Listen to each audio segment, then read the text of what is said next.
ఆ మిత్రులారా ఇక్కడ బాగా గమనించండి. నిజాంపేటలో నిర్భయంగా అక్రమ నిర్మాణాలు. ఈ నిజాంపేట మొత్తం అవినీతిపేట అయిపోయింది.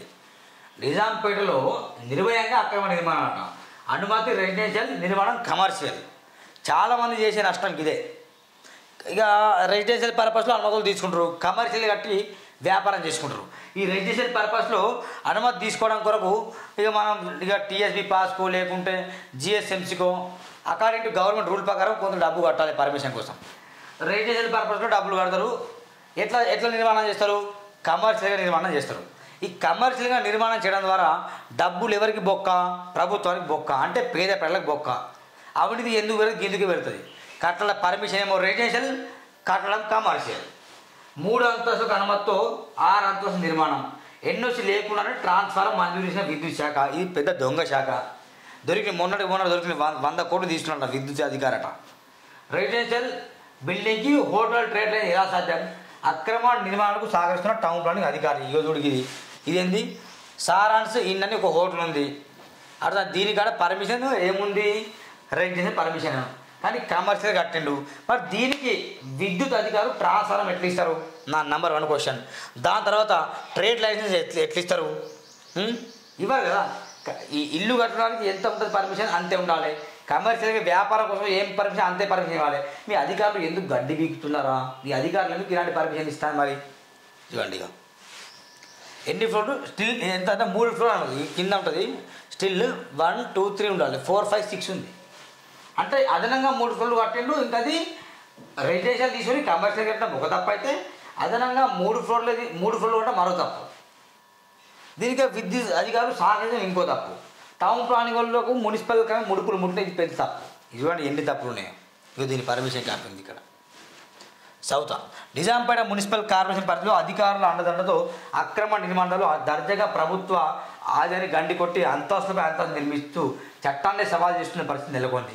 Nizampet corporation Pragathi Nagar survey number 162, 163, 164, 160 P plot number 292లో stilt for parking 3 upper floors residential భవన నిర్మాణానికి అనుమతులు తీసుకొని నిబంధనలకు విరుద్ధంగా స్టిల్ +5 + పెంట్ హౌస్ అంటే 6 ఫ్లోర్లు అంతస్తులు కమర్షియల్ అనుమతులు లేని అక్రమ నిర్మాణం కాకుండా పైన రేకుల షెడ్ కూడా వేశారు. ఈ విధంగా టీఎస్బీ పాస్ ద్వారా స్టిల్ +3 అంతస్తుల నిర్మాణానికి మున్సిపల్ కార్పొరేషన్ ఇన్స్టాల్ అనుమతులు పొందారు.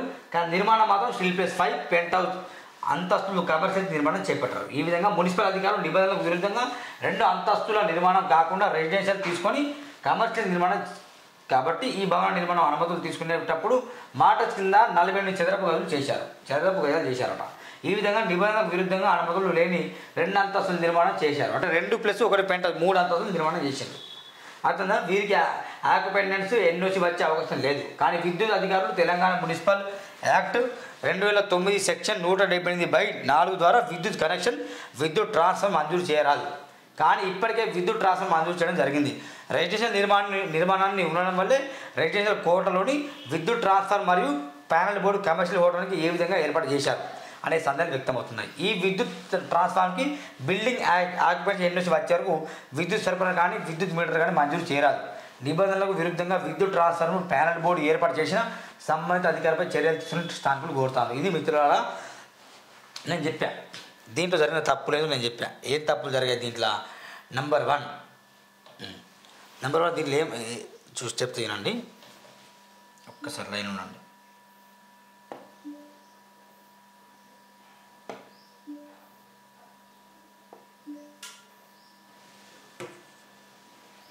రైట్.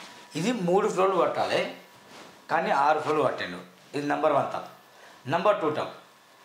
రెసిడెన్షియల్ పర్మిషన్ కానీ కమర్షియల్గా కడుతున్నాడు. పర్మిషన్ రెసిడెన్షియల్ స్టే ఉండడానికి కట్టాలి కానీ కమర్షియల్ వ్యాపారం చేసుకుని కడతాను. నెంబర్ 2 ఇది తప్పు. 3వ తప్పు ఏంటంటే ట్రాన్స్ఫార్మ్ ఎట్లా బిగిస్తారు? ట్రాన్స్ఫార్మ్ విద్యుత్ దాని లైనింగ్ ఎట్లా ఇస్తారు? ఇవ్వకూడదు కదా. ఎందుకంటే పర్మిషన్ రెసిడెన్షియల్ కదా, కమర్షియల్ దానికి ఎట్లా ఇస్తారు? ఇది తప్పు. 4వ తప్పు ప్రభుత్వానికి కొన్ని కోట్లు గండి. ఇవన్నీ తప్పులు చేసుకొని ఇటువంటి సహారాన్స్ ఇన్స్ దీని మీద కూడా మేము ఖచ్చితంగా అధికారుల దృష్టికి తీసుకెళ్తున్నాం. ఈ అధికారులు మొత్తం అమ్ముడు పోతాం కాబట్టి ఇలాంటివి జరుగుతున్నాయి. ఖచ్చితంగా దీన్ని ఫిర్యాదు చేసి ఖచ్చితంగా న్యాయం వైపు నిలబడడానికి కృషి చేస్తున్నట్టు చూస్తూనే ఉండండి. సూర్య టీవీ ఖచ్చితంగా వీడియో షేర్ చేయండి. Thank you.